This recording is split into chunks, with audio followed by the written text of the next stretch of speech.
राज्यसभा में प्रधानमंत्री नरेंद्र मोदी ने पश्चिम एशिया में जारी संघर्ष पर चिंता जताई। उन्होंने कहा कि 3 हफ्तों से चल रहे इस युद्ध ने वैश्विक ऊर्जा संकट को गहरा कर दिया है और भारत के लिए भी यह स्थिति चिंताजनक है। व्यापार मार्ग प्रभावित होने से पेट्रोल, डीजल, गैस और उर्वरक की आपूर्ति पर असर पड़ रहा है। प्रधानमंत्री ने कहा कि खाड़ी देशों में रह रहे करीब 1 करोड़ भारतीयों की सुरक्षा भारत की प्राथमिकता है। हॉर्मुज जलडमरू मध्य में फंसे जहाजों और भारतीय क्रू की सुरक्षा को लेकर भी सरकार सतर्क है।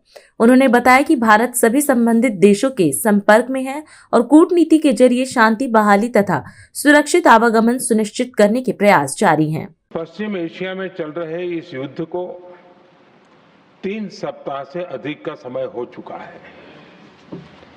इस युद्ध ने पूरे विश्व में गंभीर ऊर्जा संकट पैदा कर दिया है। भारत के लिए भी ये स्थिति चिंताजनक है। इस युद्ध से हमारे व्यापार के रास्ते प्रभावित हो रहे हैं। इससे पेट्रोल, डीजल, गैस और फर्टिलाइजर जैसे जरूरी सामान की रूटीन सप्लाई प्रभावित हो रही है। गल्फ देशों में करीब 1 करोड़ भारतीय रहते हैं, वहां काम करते हैं। उनके जीवन और आजीविका की सुरक्षा भी भारत के लिए बहुत बड़ी चिंता है। हॉर्मुज स्ट्रेट में दुनिया के अनेक जहाज फंसे हैं। उनमें बहुत बड़ी संख्या में भारतीय क्रू मेंबर्स हैं। ये भी भारत के लिए एक बड़ी चिंता का विषय है। ऐसी विकट परिस्थिति में आवश्यक है कि भारत की संसद के इस उच्च सदन से शांति और संवाद की एकजुट आवाज पूरे विश्व में जाए।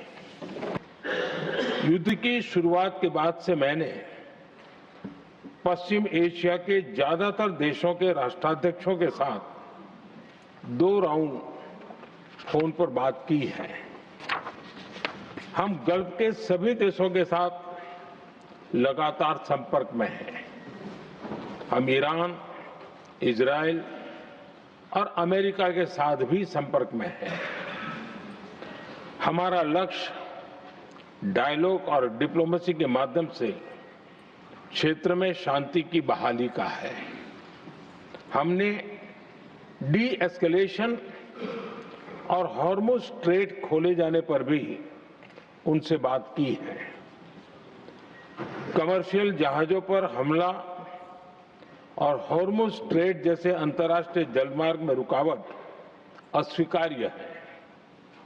भारत ने नागरिकों पर, सिविल इंफ्रास्ट्रक्चर पर, एनर्जी और ट्रांसपोर्ट से जुड़े इंफ्रास्ट्रक्चर पर हमलों का विरोध किया है। भारत डिप्लोमेसी के जरिए युद्ध के इस माहौल में भी भारतीय जहाजों के सुरक्षित आवागमन के लिए सतत प्रयास कर रहा है। इस युद्ध में किसी के भी जीवन पर संकट मानवता के हित में नहीं है। इसलिए भारत का सतत प्रयास सभी पक्षों को जल्द से जल्द शांतिपूर्ण समाधान के लिए प्रोत्साहित करने का है। सभापति जी, संकट की स्थिति में देश विदेश में भारतीयों की सुरक्षा हमारी बहुत बड़ी प्राथमिकता है। युद्ध शुरू होने के बाद से लेकर अब तक 3,75,000 से अधिक भारतीय सुरक्षित भारत लौट चुके हैं। ईरान से ही अभी तक 1,000 से अधिक भारतीय सुरक्षित वापस लौटे हैं। इनमें 700 से अधिक मेडिकल की पढ़ाई करने वाले युवा हैं। हमारी सरकार संकट के इस समय में पूरी संवेदनशीलता से काम कर रही है। भारत का प्रयास है कि तेल हो, गैस हो, फर्टिलाइजर हो, ऐसे हर जरूरी सामान से जुड़े जहाज भारत तक सुरक्षित पहुंचे। लेकिन इस युद्ध से बनी वैश्विक परिस्थितियां अगर लंबे समय तक बनी रहती है तो गंभीर दुष्परिणाम तय है। इसलिए भारत ने अपनी रेजिलियंस बढ़ाने के लिए जो भी प्रयास बीते वर्षों में किए हैं उनको और गति दे रहा है। आज हम इस कार्यक्रम में आपसे विदा लेते हैं। आप अन्य खबरों के लिए बने रहे।